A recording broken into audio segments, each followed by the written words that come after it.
اللہم صلی علی محمد و آل محمد۔ کیسے ہیں آپ سب؟ اللہ پاک آپ سب کو اپنی حفظ و امان میں رکھے۔ آج ایک کوے کی کہانی میں آپ کو سناتی ہوں۔ کوے کی کہانی آپ نے سنی تو ہوگی، لیکن یہ کوے کی کہانی تھوڑی سی مختلف ہے۔ میں نے بھی کہیں پہ پڑھی تھی تو سوچا آپ سے بھی شیئر کر لوں۔ اس کوے کی کہانی میں ایسا کیا ہے؟ ایک مرتبہ کوا ایک شاخ پہ بیٹھا، سامنے پانی میں ایک ہنس کو دیکھ رہا تھا۔ ہنس بہت خوبصورت اور سفید پرندہ ہوتا ہے۔ کوا اس کو دیکھ کے تھوڑا احساس کمتری کا شکار ہو رہا تھا، اور ساتھ ہی وہ یہ سوچ رہا تھا کہ یقیناً یہ ہنس دنیا کا خوبصورت ترین پرندہ ہے۔ اور یہ اس کے دماغ میں آیا اور اڑتا ہوا ہنس کے پاس جا کے بیٹھ گیا اور اسے کہنے لگا کہ ہنس، تم کتنے خوبصورت ہو، کتنا پیارا رنگ ہے تمہارا، اور مجھے دیکھو کہ میں کتنا کالا ہوں۔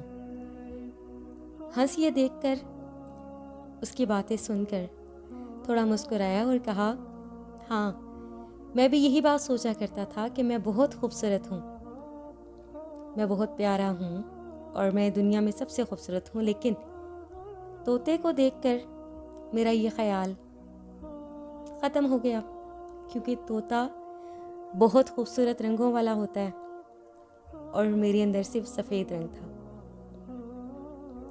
کوے کو یہ بات سننی تھی کہ وہ اڑتا ہوا طوطے کے پاس جا بیٹھا۔ طوطے سے کہنے لگا، یار تم کتنے خوبصورت ہو، اتنا پیارا رنگ ہے تمہارا، یقیناً تم دنیا کے خوبصورت ترین پرندے ہوگے۔ جیسے اس نے ہنس سے کہا تھا، بالکل وہی الفاظ اس نے طوطے کے لیے دہرائے۔ طوطے کو یہ بات کہہ کے جب اس نے طوطے کو دیکھا تو طوطے نے کہا کہ بالکل میں بھی یہی سوچتا تھا کہ میں دنیا کا خوبصورت ترین پرندہ ہوں، لیکن جب میں نے مور کو دیکھا تو میرا یہ گمان ختم ہو گیا کہ میں خوبصورت ہوں، کیونکہ مور کے پاس بہت خوبصورتی ہے، اتنے خوبصورت اس کے پر ہیں، اتنے خوبصورت رنگ ہیں اس کے۔ یہ سننا تھا کہ طوطا اڑتا ہوا مور کے پاس چلا گیا۔ مور ایک پنجرے میں بند تھا اور تمام لوگ اس کے ارد گرد جمع تھے، اس کو دیکھ رہے تھے۔ اس کا جیسا کہ آپ لوگوں نے بھی دیکھا ہوگا کہ جنگل میں یا چڑیا گھر میں یا کہیں پہ بھی اس طرح خوبصورت پرندوں کو جنگلوں میں بند کر کے رکھا جاتا ہے، جنگلے میں پنجرے میں بند رکھا جاتا ہے، اور اس کا ٹکٹ لگا ہوا ہوتا ہے اس کو دیکھنے کے لیے۔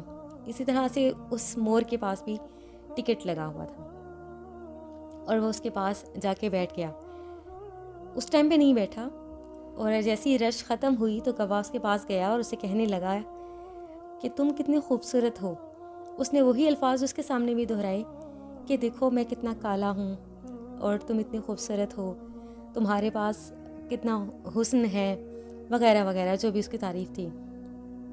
موری یہ سن کر تھوڑی دیر کے لیے خاموش ہوا، پھر اس نے کہا، ہاں بے شک میں خوبصورت ہوں، لیکن میرے پاس اس خوبصورتی کے علاوہ کچھ نہیں۔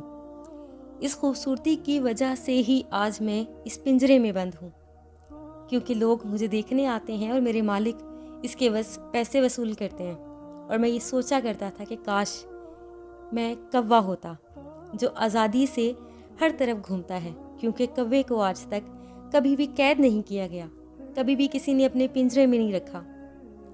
آپ نے کبھی دیکھا کہ کسی نے اپنے گھر میں کوے کو پال کے رکھا ہو؟ کوے ہمیشہ فضا میں آزاد گھومتے ہیں۔ اسی طرح مور نے جب یہ بات کوے سے کہی تو وہ اسے احساس ہوا کہ واقعی اس کے پاس ایک بہت بڑی نعمت ہے جو کہ آزادی ہے۔ اس لیے کہا جاتا ہے کہ اللہ پاک نے آپ کو جو بھی عطا کیا ہوتا ہے اس پہ صبر شکر کیا کریں۔ یہ اس رب کائنات کی عطا ہوتی ہے، اور یہ اس کا انصاف اور اس کی تقسیم ہوتی ہے۔ دوسروں کو دیکھ کر اپنا منہ نہ توڑا کریں، دوسروں کے ساتھ اپنے آپ کو کمپیریزن کرنا چھوڑ دیں، تو آپ کی زندگی بہت آسان ہو جائے گی۔ امید کرتی ہوں میری یہ آج کی ویڈیو آپ کو اچھی لگی ہوگی۔ اپنے کمنٹس میں مجھے ضرور بتائیے گا کہ آپ کو میری ویڈیو کیسی لگی۔ آپ کی اپریسیشن کا شکریہ۔ اجازت چاہتی ہوں۔ اللہ حافظ۔